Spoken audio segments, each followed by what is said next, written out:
দেখো, আমরা জানি যে ইংরেজি একটি এনরিচড ল্যাঙ্গুয়েজ। তার কারণেও আমরা জানি যে এই ভাষা বিভিন্ন ভাষা থেকে সমৃদ্ধ হয়েছে, তাই এটা এনরিচড।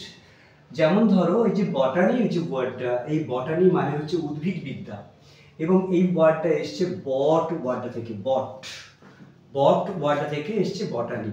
বট শব্দের অর্থ আমরা সবাই জানি যে বাংলাতে বটবৃক্ষ, আমাদের শ্রেষ্ঠ বৃক্ষ বলা হয় বট গাছকে, সেখান থেকে গেছে। যেমন ধরো জুওলজি, জু এই শব্দের অর্থ হচ্ছে প্রাণ, বা জুওলজি উচ্চারণ করা হয়। জু শব্দের অর্থ প্রাণ, এটা অস্ট্রিক একটা ইউজ, এবং সেখান থেকে হয়েছে প্রাণীবিদ্যা, জুওলজি।